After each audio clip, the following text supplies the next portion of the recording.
By the way, I do the wiener jokes around here, guys, and really, like, who is Boehner fooling? What am I, like Anthony Weiner? What am I? I mean, like, who are you? Like, I'm serious, brother. Just embrace it. That is Congressman Anthony Weiner with some pronunciation jokes for Speaker of the House John Boehner. I got the pronunciation right, Amy, right? Yes, you did. And you know what else it showed is that the congressman knew his crowd quite well. These were congressional correspondents. Top line starts right now.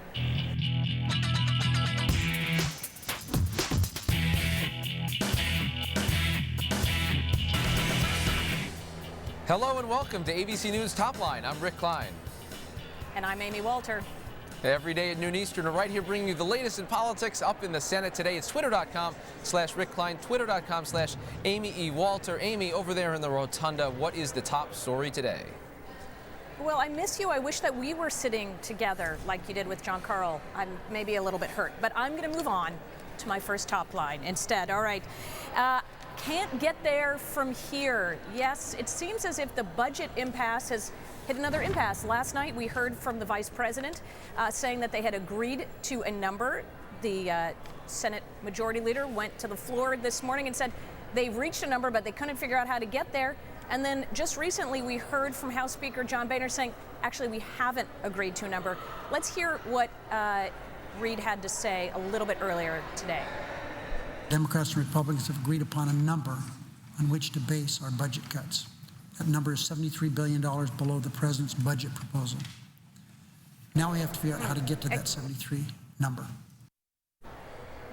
Except that they haven't, right, Rick?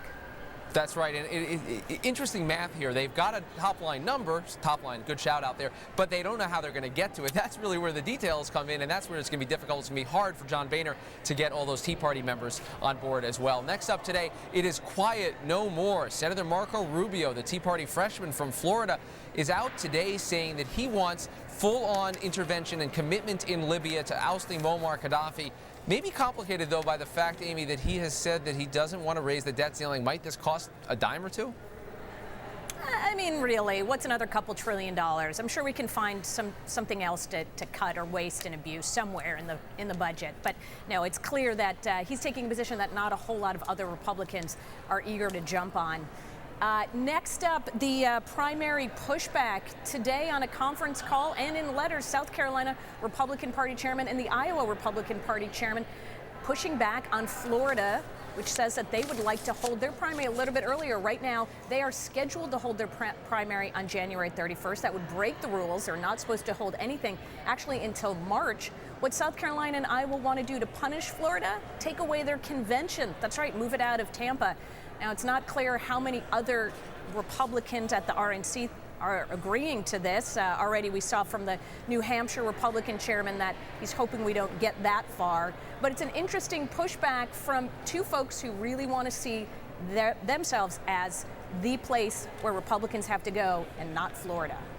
That's right. Of course, there are 40-something other states that will have a voice in this process, but always we talk about threatening them with hotel rooms and the like. This actually hurts. If you threaten the convention's actual existence in the state, that can actually mean something. And finally today, rebel yell, an intense debate going inside the Obama administration over what to do about Libya, whether to arm the rebels. We've seen concessions and admissions from the administration that there may be al-Qaeda elements in the Libyan opposition. Careful what you wish for on the other side. But as this goes on, this sort of stalemate inside of Libya where the rebels are forced to retreat day after day, it is going to intensify pressure on the administration to identify what the next option would be.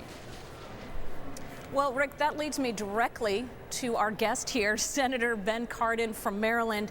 Senator, can we pick up on that, Sure. This issue of the CIA being over in Libya, the discussion right now about whether the U.S. government should actually be in the business of arming or giving money to rebels? Can we get your take on this? I think you have to see what our mission is. I mean, the president has said very clearly, the international community has said very clearly, that the mission is for the safety of the people of Libya. That is not regime change. However, the United States and the international community want to see a regime change. So I think it's that confusion. But this is not a U.S. effort. This is an international effort. It is where a lot of countries are in the lead, and the United States is part of a mission. And I think it's not up to the United States to make all these judgments. From a military point of view, we're going to have to be very cautious. But when our military's in there, Senator, and the president is on board for this mission, isn't it on him? Isn't it on the Obama administration to clarify this confusion? Well, I think it's up to the international community. We're part of an international coalition.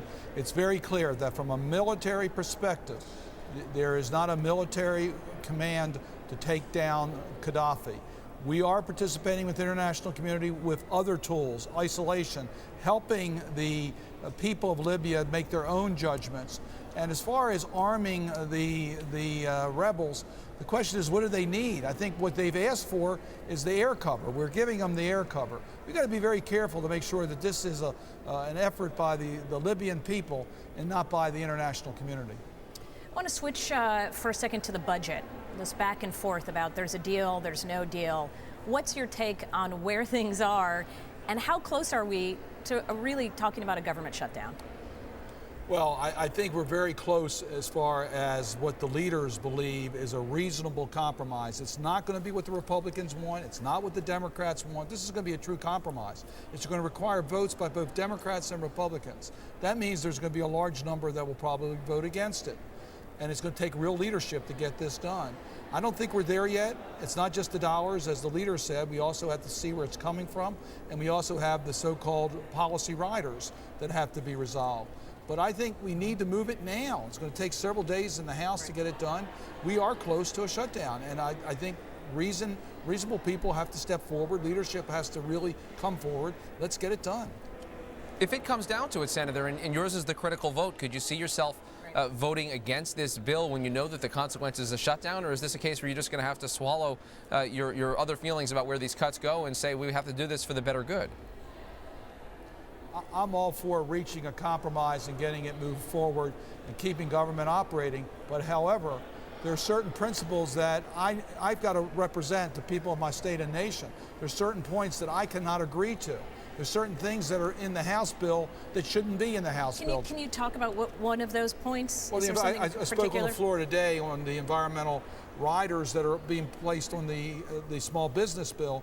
I think these environmental riders have no place on this bill. So if they're still in there, you wouldn't be able to vote for the resolution? I am opposing those riders, and I've made that very clear to our leadership. I know that the leadership has told us that they support our position to keep these off the bill. I think it's wrong to say where you're going to be on final votes. Let's see what they can come up with in a compromise. That's how compromises come about. And Senator, quickly on the budget right now, is it your take that this is now a Republican issue? What do the Republicans have to do with their own party? Do you think the Tea Party is going to end up prevailing on their own leadership and force them into a box that's difficult? I think Speaker Boehner is going to have to step forward and exercise the leader of the Speaker of the House and say, look, we've done the best that we can.